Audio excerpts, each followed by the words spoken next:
Hey everyone, so we've got a client on Skype and he's got some nice leads, but they're quite muddy. So what I've told him to do was send me the leads on their own, and what we're going to do is add a layer. Now the leads he has got are nice and low, they've got low frequencies. As such, they're quite muddy, okay? So just going to throw these in. For some reason the tempo is all off in my Logic. Like I said, this is real world shit. We don't really fancy editing. We just keep it real to show you guys what real producers do. So it looks like it's 138. Let's just zoom in, just make sure. When my clients send me things from Ableton, there's always a bloody gap. It drives me mad. So we'll just resize the track to 140, or we can just do it naturally, put it to 138.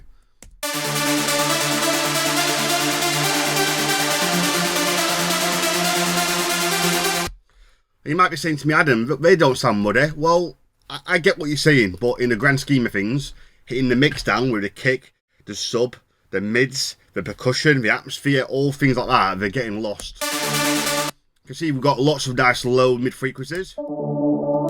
That's where you're going to get the fullness from, okay?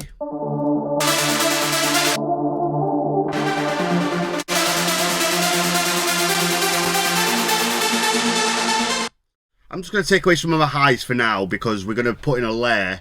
Now you don't need to take away the highs. We'll do a comparison and see. But I'm just going to start with them away so we can hear what the new lead's really doing. So I have my template. If it's something you're interested in, give me a shout. I'm happy to discuss you purchasing it. So I've got one for every door, and I've got it set up really simple. We have the processing, in this case Spire, or the plugin rather. Basic EQ, I do a cut at 130 and 18,000, and we've just got a compressor. Then it goes to a bus channel. Now, this is a bit more of a complicated way of doing it. I use PSP Vintage Warmer and Mag EQ4, I'm a send and return, but for about the first 13 years of my production career, so from 2007 to 2019, I'm not very good at maths, you have to work it out. I'm just completely guessing. For the last 3 years, I've done it differently, but for the first whatever years, I literally just put Mag EQ4 on the bus channel. And that was it. I didn't fuck about with PSP Vintage Warmer, so you don't need it, okay? But yeah, I'll do both versions and show you. I think this setup's just a little bit better, but you definitely don't need it. Right, let's have a listen.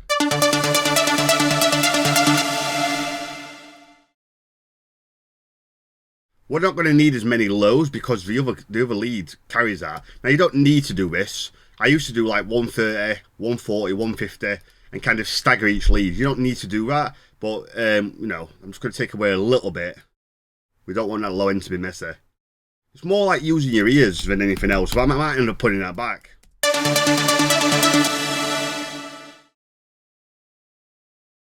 Going to turn the reverb down a little bit in the synth.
So that's awesome. So I've turned the EQ down on the lead a little bit because it's just a bit messy.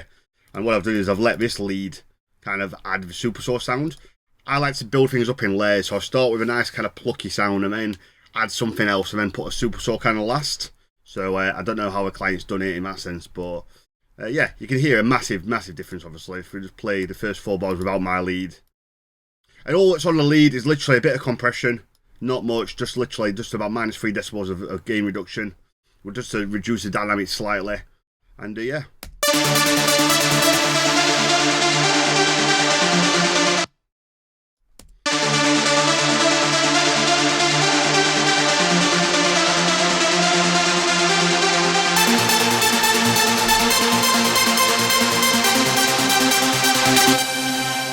Crazy difference, right? Crazy different.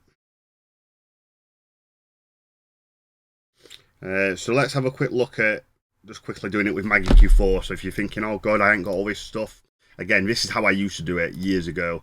And I just needed a change in the studio. I just kind of got bored of the same old stuff. I know that sounds crazy, but when you're in the studio 5 days a week, it does get a bit boring using the same old stuff. But sometimes, you know, sometimes I say to my clients, don't reinvent the wheel, you know. But I do think that this kind of makes it sound a little bit better. So we've turned the PSP Vintage Warm off, we've turned the Maggie Q4 from the center return, and we've put a female vocal A setting on.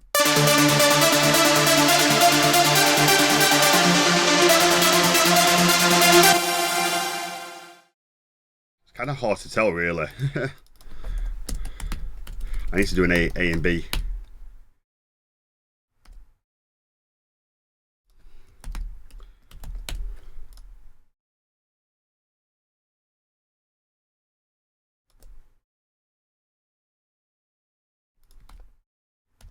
I mean, I couldn't tell. My ears couldn't tell the difference then, if I'm being fully honest. Let's just get the levels right. Make sure that we're peaking at the same levels.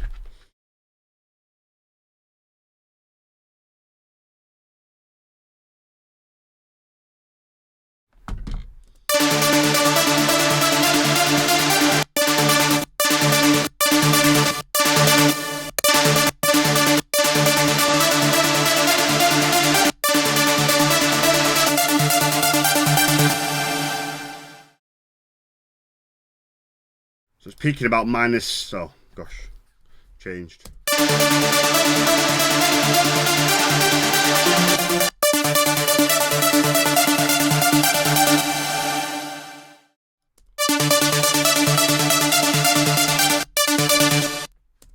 It definitely makes it sound better.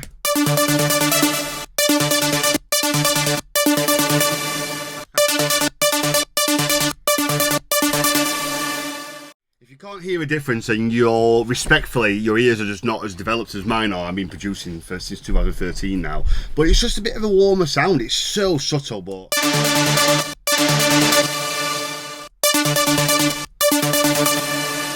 the Maggie Q4 only just has it lacks a little bit of body and has more of a kind of a hiss to it. So yeah, I mean that I know I changed it for a reason, and that's why.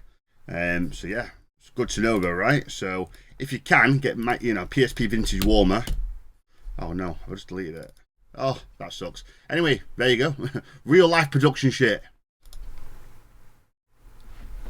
We had a crash there.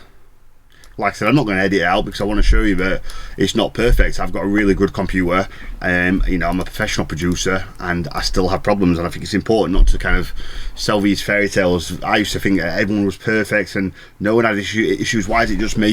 So I think it's important to highlight that things do happen. Anyway, so yeah, if you've just got PSP, it works for me for years. All my biggest tracks were made realistically when I was at the peak of my production career, when my name was the hottest. They were all made with this setup, the Maggie Q4.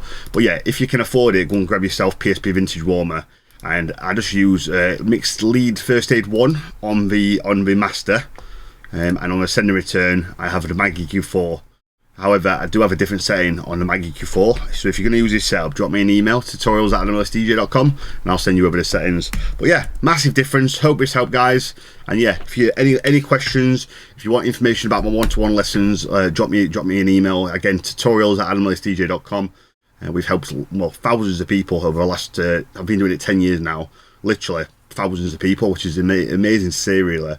We had clients get 2 clients got a Beatport #1s last year. So, you know, the course speaks for itself. It's not for everyone, but if you want a methodical way of working and you've got a good work ethic and you need some extra help, then come and give me a shout.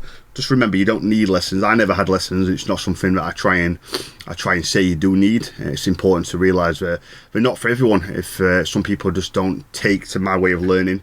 But yeah, if you're a methodical producer and you can kind of take constructive feedback, and you want to take your production to the next level, gosh, give me a shout. Thank you so much.